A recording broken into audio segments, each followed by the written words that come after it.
नमस्कार, दोपहर समाचार में आपका स्वागत है।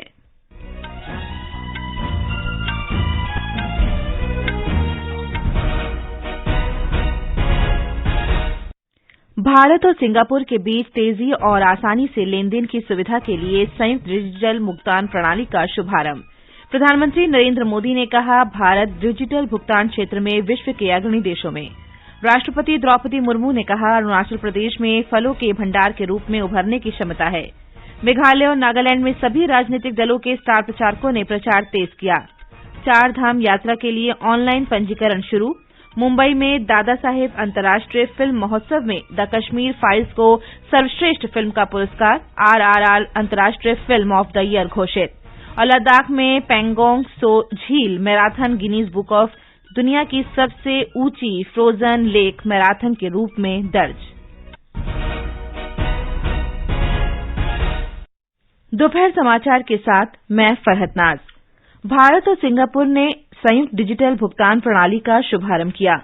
ये प्रणाली दोनों देशों के नागरिकों को तीव्र और आसान गति से लेन-देन की सुविधा प्रदान करेगी। भारत का यूनिफाइड पेमेंट इंटरफेस यूपीआई और सिंगापुर के पे नाउ ने लेन-देन को सुगम बनाने के लिए एक समझौता किया है। इस अवसर पर प्रधानमंत्री नरेंद्र मोदी ने कहा कि इससे दोनों देशों को तत्काल और कम खर्च में धनराशि के अंतरण में मदद मिलेगी।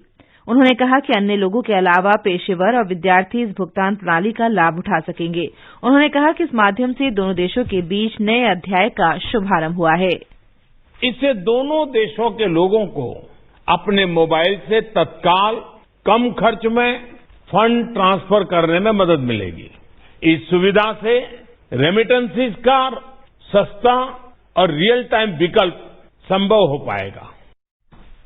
इस सुविधा का संयुक्त शुभारंभ आज भारतीय रिजर्व बैंक के गवर्नर शक्तिकांत दास और सिंगापुर मौद्रिक प्राधिकरण के प्रबंध निदेशक रवि मेनन ने किया।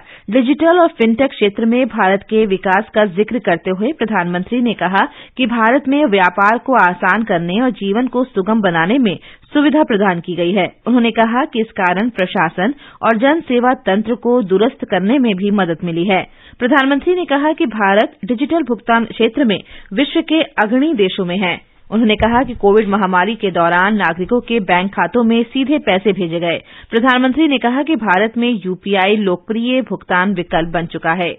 मर्चेंट्स और कंज्यूमर्स दोनों ने ही इसे ज्यादा से ज्यादा अपना रहे। इसलिए आज बहुत से एक्सपर्ट्स ये अनुमान लगा रहे हैं कि जल्द ही भारत में डिजिटल वॉलेट ट्रांजैक्शन नकद लेन-देन से अधिक हो जाएंगे। पिछले वर्ष यानी 2022 में यूपीआई के माध्यम से करीब 126 लाख करोड़ रुपए यानी लगभग 2 ट्रिलियन सिंगापुर डॉलर से अधिक मूल्य के ट्रांजैक्शंस हुए हैं।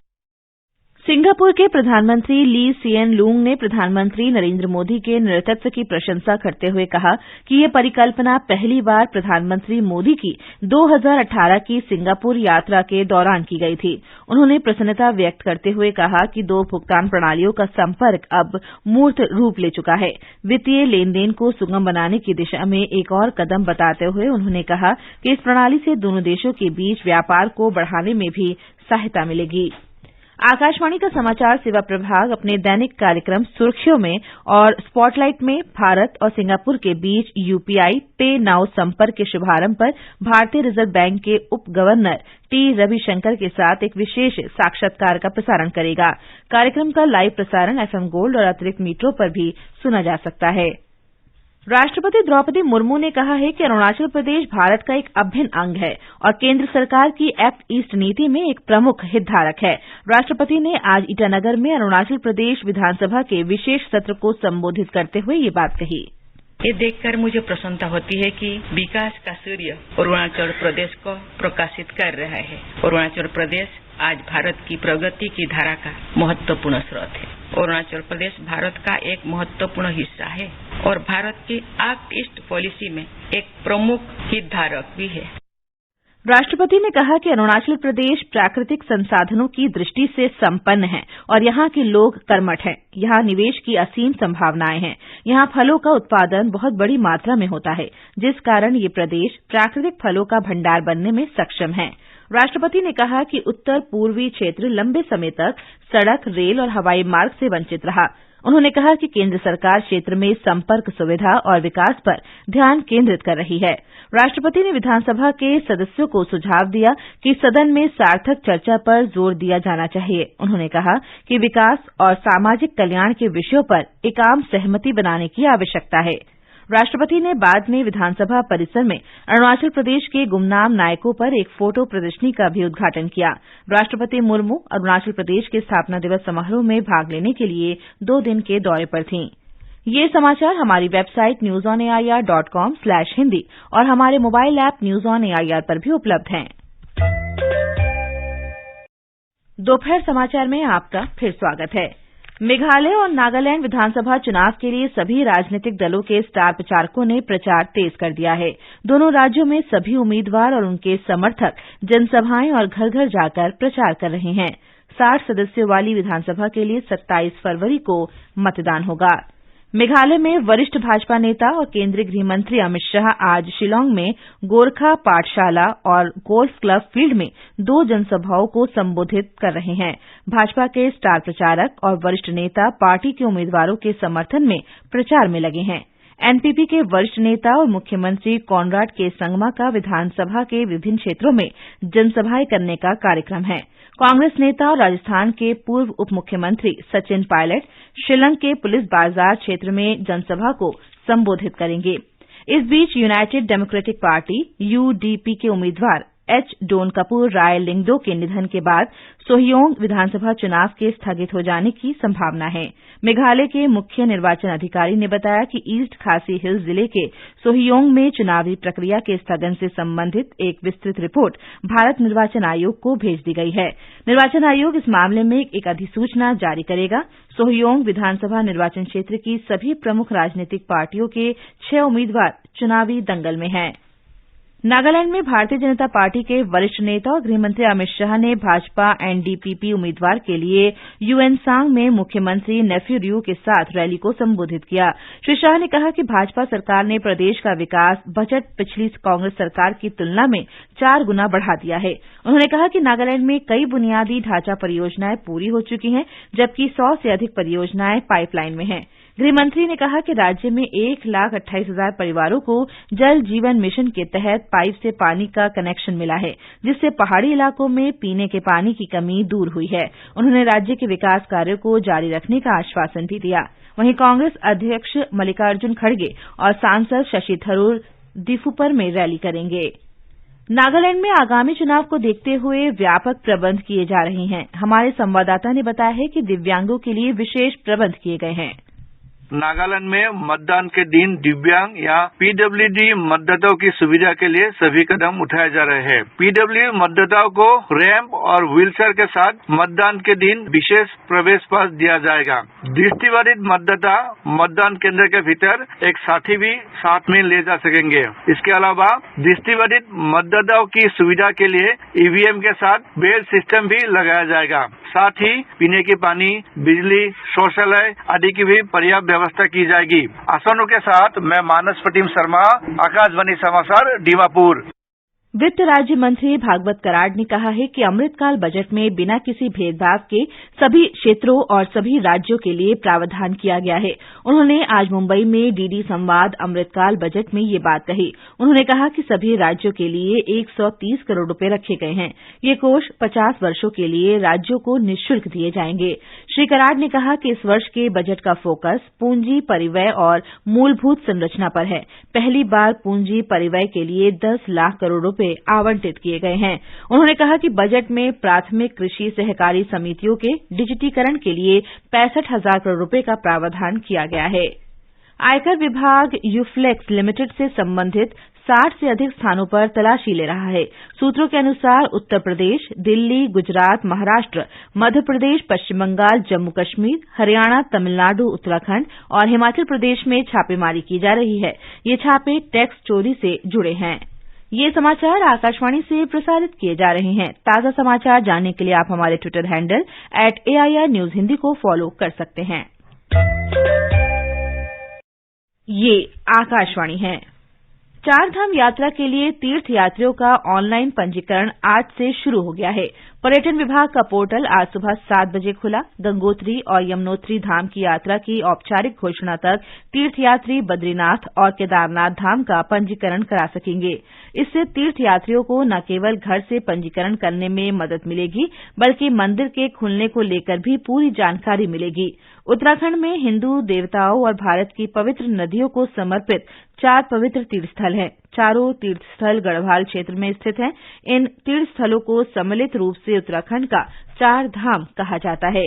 समूचे भारत और विदेश के तीर्थयात्री 4 धाम यात्रा के रूप में इन तीर्थस्थलों की यात्रा करते हैं। हिंदू धर्म के अनुसार 4 धाम यात्रा महत्वपूर्ण होने के साथ पवित्र भी है। मुंबई में आयोजित दादा साहेब फाल्के अंतर्राष्ट्रीय फिल्मोत्सव 2023 के एक भव्य समारोह में विवेक अग्निहोत्री द्वारा निर्देशित द कश्मीर फाइल्स के लिए दादा साहेब अंतर्राष्ट्रीय फिल्मोत्सव का पुरस्कार जीता। वहीं एसएस राजमौली के निर्देशन में बनी फिल्म आरआरआर ने international film of the year का पुरस्कार अपने नाम किया। द कश्मीर फाइल्स के निर्देशक विवेक अग्निहोत्री ने अपने एक ट्वीट में कहा कि ये पुरस्कार मैं आतंकवाद का दंश झेलने वाले सभी पीड़ितों और फिल्म को अपना आशीर्वाद देने वाले देश के लोगों को समर्पित करता हूं। फिल्म गंगूबाई काठियावाड़ी के लिए अभिनेत्री आलिया भट्ट ने सर्वश्रेष्ठ अभिनेत्री का पुरस्कार जीता, जबकि रणबीर कपूर ने फिल्म ब्रह्मास्त्र के लिए सर्वश्रेष्ठ अभिनेता का पुरस्कार अपने नाम किया। वरिष्ठ अभिनेत्री रेखा को फिल्म उद्योग में उत्कृष्ट योगदान के लिए सम्मानित किया गया है। केंद्र शासित प्रदेश लद्दाख की पैनगोंग सो झील में फ्रोजन लेक मैराथन को पहली बार आधिकारिक तौर पर Guinness book of world records में सबसे ऊंची फ्रोजन लेक मैराथन के रूप में शामिल किया गया है। समुद्र तल से 4,350 मीटर की ऊंचाई पर स्थित विश्व प्रसिद्ध पैनगोंग झील पर इसका आयोजन कल किया गया था। हमारे लेह संवाददाता ने बताया है कि फ्रोजन लेक मैराथन देश में पहली बार आयोजित की जा रही है और इसे अधिक ऊंचाई और ठंड के कारण सबसे कठिन माना जाता है। मैराथन का विषय द लास्ट रन है और ये लद्दाख में जलवायु परिवर्तन के बारे में जागरूक करने और सीमा पर्यटन को बढ़ावा देने के उद्देश्य से आयोजित की जाती है। ये सीमावर्ती गांवों में विकास की गति को तेज करने के लिए जीवंत ग्राम कार्यक्रम के हिस्से के रूप में भी आयोजित की गई। भारत ने तुर्की में आए विनाशकारी भूकंप से प्रभावित लोगों की मदद करने के लिए ऑपरेशन दोस्त के अंतर्गत पहली बार महिला बचाव कर्मियों को किसी दूसरे देश में भेजा है।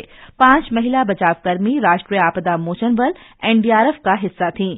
आकाशवाणी से बातचीत में एनडीआरएफ की बचावकर्मी राखी ने अपने अनुभव साझा करते हुए कहा कि ये कार्य बहुत चुनौतीपूर्ण था, लेकिन वहां के लोगों से बहुत स्नेह मिला। मुझे एक चीज बहुत अच्छी लगी क्योंकि ये जो लोग वो इमोशनली इतने स्टेबल थे कि मैं कामना भी नहीं करती। वहाँ उनके परिवार के 6 या 7 लोग दबे होने के बाद वो लोग की आंखों से आंसू आते थे कि वो हमें जाहिर नहीं होनी। अगर किसी चीज की हमें जरूरत पड़ेगी तो वो भी हमें भरपूर सहयोग देगी। इस अभियान के बारे में मीडिया को जानकारी देते हुए एनडीआरएफ के महानिदेशक अतुल करवाल ने कहा कि भारतीय बचावकर्मियों और स्थानीय लोगों के बीच सुदृढ़ मानवीय संपर्क स्थापित हुआ। उन्होंने कहा कि स्थानीय लोग एनडीआरएफ के राहत सहायता कार्य से इतने अभिभूत थे कि वे आपसी स्नेह बंधन को बनाए रखने के लिए चाहते थे कि हम यादगार के लिए अपने बैच उन्हें दें और उन्हें बदले में हमारे सदस्यों की जेबों में कुछ मूल्यवान सौगात रखें। ये दृश्य बहुत ही भावपूर्ण था। प्रधानमंत्री नरेंद्र मोदी ने प्रारंभिक वर्षों के लिए सीखने सिखाने की सामग्री जादुई पिटारा के शुभारंभ की सराहना की है। केंद्रीय शिक्षा मंत्री धर्मेंद्र प्रधान के ट्वीट का हवाला देते हुए प्रधानमंत्री ने इसे खेलते हुए सीखने की बड़ी सफलता बताया। उन्होंने कहा कि ये जादुई पिटारा बच्चे के मन में एक नया जोश और रंग भरने वाला है। और अंत में मुख्य समाचार एक बार फिर।